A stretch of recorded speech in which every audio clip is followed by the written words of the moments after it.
Halo Sobat Manhwa, bagaimana kabar kalian? Semoga kalian selalu dalam keadaan sehat. Kali ini kita akan kembali melanjutkan cerita Kick Off Sang Underdog Part 30. Bagi kalian yang belum menonton part sebelumnya silahkan cek playlist yang telah Mimin buat. Kalau sudah langsung saja kita lanjut ke ceritanya.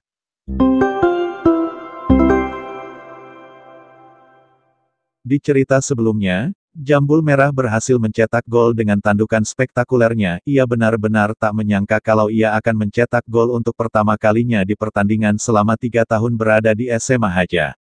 Di hari sebelum pertandingan mereka semua terlihat gugup di mana Hong Hakchul menanyakan mengapa mereka semua memasang ekspresi menyedihkan seperti ini. Hong Hakchul sedikit meledek dan tertawa mengatakan apakah mungkin mereka semua takut dengan pertandingan besok. Hong Hakchul seketika menjadi serius dan memberitahukan bahwa mulai sekarang semuanya tergantung pada mereka. Mereka hanya perlu melakukan apa yang selama ini telah mereka lakukan. Jika mereka melihat tempat yang kosong maka isi tempat itu. Kalau dirasa teman kalian ada di posisi lebih menguntungkan maka oper bolanya ke dia. Hong Hakchul menegaskan kalau mereka cuma perlu lari selangkah lebih maju ketimbang tim lain.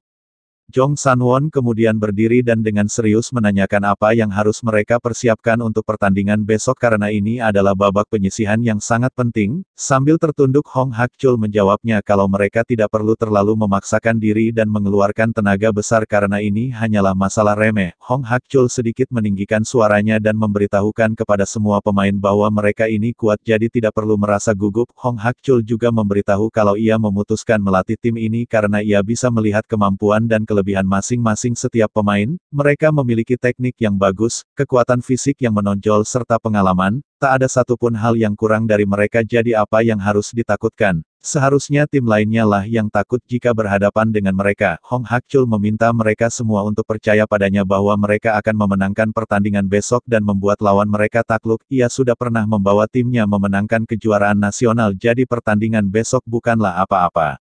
Mendengarnya sontak mereka pun menjadi bersemangat. Jaehyun berteriak mengatakan kalau besok mereka akan pulang dengan kemenangan dan tidur dengan nyenyak. Mereka semua bersorak sambil mengumpat dan mengatakan kalau mereka tidak takut karena mereka akan menang. Setelah anak-anak pulang Park Kim Dong menanyakan apakah ini akan baik-baik saja tanpa melakukan persiapan apapun sebelum pertandingan. Hong Hakchul hanya mengatakan kalau percuma saja melakukan persiapan jika para pemain takut menghadapi pertandingan. Jadi seharusnya menambah kepercayaan diri dan semangat seharusnya sudah cukup untuk saat ini. Kecuali SMA Sewon dan Myeongwon semua tim ada di tingkat skill yang sama. Karena semua tim hampir sama maka yang membedakan semua itu hanyalah tingkat kepercayaan diri dan itulah yang sangat mereka butuhkan saat ini. Ketika pertandingan kembali dilanjutkan Sung Siwo dengan cepat berhasil mencetak gol dengan tendangan kerasnya di luar kotak penalti. Selanjutnya Sung Siwo yang dibantu Kang Maru juga berhasil mencetak gol dengan tendangan keras merobek gawang lawan. Mereka yang menonton pertandingan semuanya sangat bahagia bersorak penuh kegirangan memberikan semangat. Para agen juga begitu bersemangat bahkan bangkit dari tempat duduk mereka dan menunjuk-nunjuk pemain yang menurut mereka bagus dengan cepat mengabari Choki untuk segera kembali ke stadion karena saat ini SMA Haja benar-benar mendominasi pertandingan mengalahkan SMA Wansang. Saat pertandingan berakhir SMA Haja berhasil memenangkan pertandingan dengan skor 5-0, Bagus memberitahu Choki bahwa sebaiknya liputan mereka tentang SMA Wansang diganti saja dengan meliput SMA Haja karena mereka benar-benar luar biasa. Mereka kemudian melihat ke arah bangku penonton tempat anak-anak SMA Sewon berada. Mereka semua tersenyum merasa tidak sabar menantikan pertandingan ulang mereka di mana Shin Dong-wook melambaikan tangannya memanggil-manggil Kang Maru. Dengan ini SMA Haja berhasil memenangkan babak penyisihan pertama dengan skor yang luar biasa melawan SMA Wansang. Tak berhenti sampai di situ, saat melawan anak-anak dari SMA Siwon dan Sanji mereka juga tampil dengan luar biasa, menghancurkan setiap pertahanan lawan dan berkali-kali merobek gawang lawan dengan permainan dan kerjasama yang luar biasa. Mereka melaju dengan sangat cepat mengalahkan para pesaing mereka di babak penyisihan grup B. Dijelaskan di babak kualifikasi nasional 3 poin akan diberikan untuk tim yang menang, 1 poin untuk hasil seri dan 0 poin untuk tim yang kalah. 8 tim akan bersaing melawan satu sama lain dan tim yang memperoleh poin terbanyak akan secara otomatis maju ke babak final. Tim peringkat kedua akan maju ke final melalui semifinal tahap grup dengan tim peringkat kedua dari grup lain. Untuk di pertandingan semifinal ini di babak ketiga SMA Haja seri dengan SMA Sewon dengan total perolehan poin menang 9. Namun SMA Haja lebih unggul dalam perolehan gol daripada SMA Sewon jadi mereka mendapatkan peringkat pertama di grup mereka. Dengan kemenangan beruntun SMA Haja yang begitu mengejutkan, para wartawan pun semakin banyak berdatangan ingin menulis berita dan mendapatkan cuan. Bagus begitu bersemangat dan antusias menulis naskah cerita tentang kehebatan SMA Haja. Di ceritanya ia menyebut SMA Haja sebagai kuda hitam yang tak terhentikan di kejuaraan ini. Mereka menang 3 kali beruntun dan menjadi tim pertama yang menyelesaikan babak penyisihan grup. Nasunmi juga masih tetap setia mengikuti jalannya pertandingan dan sepertinya belum melakukan apapun di mana Bagus yang berada di sampingnya terus mengoceh panjang kali lebar. Anggota dari klub penyiaran juga datang di mana Min Jeong mewawancarai Sung Siwo menanyakan perasaannya sebagai kapten tentang kemenangan beruntun mereka, namun Sung Siwo sama sekali tak mengatakan apapun di mana Seng Ho dengan cepat yang langsung mengambil alih. Ia meminta Min Yong agar tidak memasukkannya ke dalam hati karena kapten mereka memang sedikit pemalu. Seng Ho dengan penuh semangat mewakili Sung Siwo mengatakan bahwa tentu saja mereka sangat senang dengan kemenangan mereka. Ia memuji dirinya sebagai top player dan mengatakan bahwa tidak mudah untuk menepikan hasratnya untuk mencetak gol. Selanjutnya adalah Hong Hak Chul. Min Yong menanyakan bagaimana caranya dia berhasil mengubah tim ini dan apa rahasianya. Sambil tertawa kecil Hong Hak Chul mengatakan kalau ia tidak punya rahasia, ini semua bisa terjadi karena berkat kerja keras para pemainnya dan ia hanya memberikan semangat kepada mereka. Di waktu yang bersamaan Park Kim Dong datang memberitahukan kepada Hong Hak Chul kalau pelatih SMA Sanji ingin berbicara dengannya sehingga ia langsung menyudahi sesi wawancaranya. Min Jeong kemudian melirik ke sana kemari untuk mencari siapa yang akan ia wawancarai lagi. Melihat Kang Maru ia pun merasa senang, ia lantas dengan cepat menghampiri Kang Maru dengan wajah yang memerah dan gugup. Saking gugupnya ia bahkan tidak menyadari kalau ia sedang menginjak tangan Kang Maru dengan entengnya. Kang Maru seketika berteriak menarik tangannya di mana ini membuat Min Jeong panik dan langsung meminta maaf mengatakan kalau ia tidak sengaja. Tanpa sadar Min Jeong dengan cepat memegang tangan Kang Maru dengan penuh khawatir menanyakan apakah dia baik-baik saja. Sontak hidung Kang Maru menyemburkan sesuatu karena tangannya dipegang oleh seorang gadis di mana ini membuat Min Jeong semakin panik melihatnya. Ia menangis ingin memegang wajah Kang Maru sambil mengatakan kalau ia benar-benar minta maaf, dan tanpa sadar ia malah kembali menginjak sedikit kulit paha Kang Maru. Sontak Kang Maru kembali berteriak di mana Min Jeong hanya bisa terus meminta maaf. Johnny yang melihat semuanya merasa khawatir dan bergumam mengatakan kalau ini sungguh sangat bahaya, jika wanita ini terus berada di dekat Kang Maru bisa-bisa dia akan membunuhnya. Min Jeong dengan lemah lembut memeriksa hidung Kang Maru sambil terus meminta maaf, di mana dari kejauhan Yuna melihatnya dengan seksama yang entah apa yang ia pikirkan. Di waktu yang bersamaan Seng Ho seketika muncul mengejutkannya dan menanyakan apa yang dia lakukan di sini sendirian. Yuna hanya menjawabnya kalau ia tidak apa-apa dan kemudian berjalan pergi sambil menunduk yang membuat Seng Ho bertanya-tanya apa yang sedang terjadi.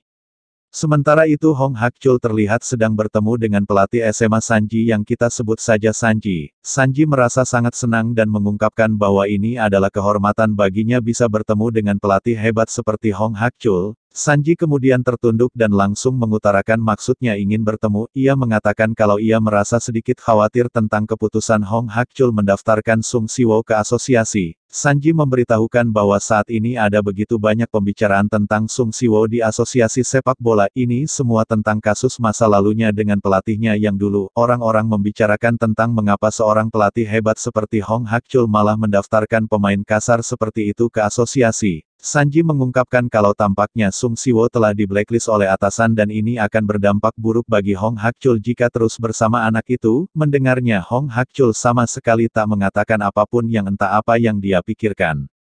Sementara itu Nasunmi akhirnya mulai bergerak dan menghampiri Sung Siwo. Nasunmi memperkenalkan dirinya dan pekerjaannya sebagai reporter. Nasunmi mengatakan kalau ia tahu Sung Siwo adalah pemain yang sebelumnya pernah diskualifikasi karena menyerang seorang pelatih, dan sekarang dia terpilih menjadi anggota timnas U17. Nasunmi mengatakan kalau ia hanya ingin menanyakannya apakah Sung Siwo mencapai semua ini murni karena skillnya. Mendengar pertanyaan itu Sung Siwo sama sekali tak peduli, ia langsung berjalan pergi sambil mengatakan kalau tidak ada yang bisa ia katakan. Seketika Sung Siwo berhenti melangkah ketika Nasunmi menyebut nama Seongwon. Sung Siwo menoleh menatap Nasunmi dengan tatapan yang begitu menyeramkan seperti memperingatinya untuk tidak mengatakan sesuatu yang tidak seharusnya. Setelah itu Sung Siwo kembali berjalan pergi di mana Oh Jun mengatakan kalau sepertinya dia tidak terpancing. Nasunmi mengatakan dari reaksinya barusan terlihat kalau dia sedikit ragu jadi sepertinya ada sesuatu yang terjadi. Na Sunmi mengungkapkan kalau ia sangat yakin ada sesuatu yang janggal telah terjadi karena pelaku, korban dan semua orang yang terlibat tak ada satupun yang membicarakan kejadian itu.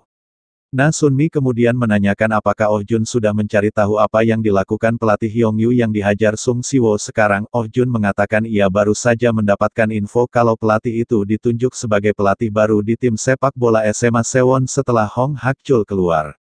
Di SMA Haja saat ini, saat mereka sedang berlatih para wanita begitu antusias berteriak memanggil-manggil nama Sung Siwo dan Seng Ho. Mereka berdua yang melihatnya merasa sangat iri dan mengumpat mengatakan kalau dunia ini sangat tidak adil, dunia ini hanyalah milik para orang-orang good looking sementara mereka sama sekali tidak terlihat. Dari luar pagar anggota mereka juga datang bersorak begitu antusias memberi mereka semangat.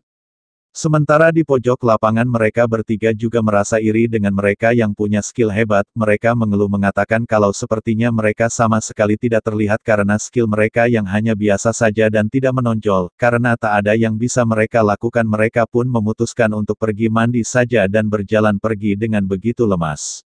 Setelah memasuki babak penyisihan mereka mulai tinggal bersama dan berlatih bersama, sambil terus berjalan ke tempat permandian Hyong Seop mengungkapkan bahwa menjadi bek itu sangat menyebalkan sekali, yang ia lakukan hanyalah berlari mondar-mandir dan orang-orang cuma suka pada pemain yang mencetak gol. Hyong Seop kemudian menanyakan kepada Johnny mengapa dia ingin menjadi bek sayap. Johnny menjawabnya kalau ia pernah mencoba menjadi pemain sayap waktu SMP tapi waktu pelatihnya melihatnya dia langsung menjadikannya bek. Mendengarnya mereka tertawa sambil sedikit bercanda mengatakan kalau pelatih Johnny sungguh kejam sekali menurunkan pangkat pemain seenaknya. Tapi meski begitu Johnny serius mengungkapkan bahwa sampai sekarang ia masih ingin menjadi pemain sayap. Hyong Seop seketika memukul punggungnya sambil memintanya untuk berbangga diri karena posisi bek sayap juga bagus. Sambil tertawa Hyong Seop mengatakan kalau bermain sebagai bek sayap adalah yang terkeren. Ia sebenarnya sudah bermimpi untuk jadi bek sayap dari awal tapi belum kesampaian. Hyong Seop mengungkapkan bahwa menurutnya bek sayap adalah penguasa di samping lapangan dan ini benar-benar sangat menakjubkan. Sayap utama fokus menyerang tapi bek sayap bertanggung jawab untuk kedua sisi lapangan. Hyong Seop memberitahu Johnny seharusnya dia merasa bangga. Namun Johnny tetap saja tidak merasa bersemangat dan mengatakan tapi ia terlalu kecil untuk posisi ini. Hyong Seop memintanya untuk tidak perlu merasa khawatir karena pemain bernama Philip Lam dari Jerman dan Ashley Cole dari Inggris. Mereka berdua adalah pemain tingkat atas meskipun tubuh mereka kecil jadi seharusnya Johnny juga bisa melakukannya. Namun Jody tetap saja tidak menyukainya karena menurutnya penyerang sayap lebih bagus, di mana Hyong Seop kembali memukul punggungnya sambil mengatakan kalau bek sayap tidak kalah bagusnya.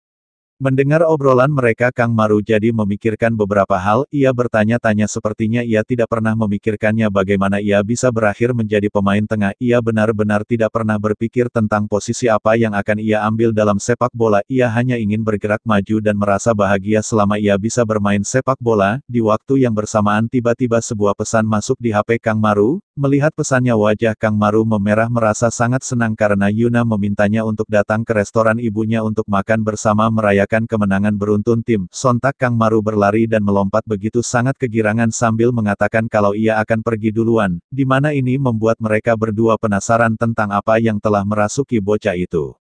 Dengan cepat Kang Maru bersiap-siap dan saat ini ia sudah keren parah tak sabar ingin bertemu dengan Yuna. Di waktu yang bersamaan Min Jeong tiba-tiba datang mengejutkannya. Min Jeong merasa sangat senang dan mengatakan kalau sepertinya waktunya sangat tepat. Ia baru saja mengirim pesan memberitahu Kang Maru kalau ia akan menunggu di depan asrama dan Kang Maru sudah siap. Melihat kedatangan Min Jeong Kang Maru benar-benar merasa panik ketakutan. Ia mengingat semua rasa sakit yang ia alami dan mengatakan sepertinya ia dalam bahaya. Di kejadian sebelumnya Min Jeong memaksa Kang Maru akan mentraktirnya makan sebagai permintaan maafnya dan hari ini adalah waktunya dan Kang Maru melupakannya. Kang Maru pun mengingat semuanya dan meminta maaf karena hari ini ia sudah ada janji. Mendengarnya sontak Min Jeong terjatuh lemas dengan begitu dramatis, ia membuang wajahnya sambil mengatakan kalau ia mengerti dan meminta Kang Maru untuk segera pergi. Ia kemudian berjalan pergi sambil mengatakan sepertinya ia akan pergi saja karena lagi pula Kang Maru sudah punya rencana dengan orang lain. Ia lalu menoleh dengan penuh dramatis merengek mengatakan padahal Kang Maru sudah berjanji padanya di hari Sabtu ini pukul 14. Melihat ekspresi Min Jeong Kang Maru pun menjadi tak nyaman yang membuat perasaan dan pikirannya menjadi campur aduk. Di satu sisi ia sangat ingin bertemu dengan Yuna wanita pujaannya, namun di satu sisi ia sudah berjanji dengan Min Jeong dan ia malah mengecewakan gadis yang tampak lugu itu.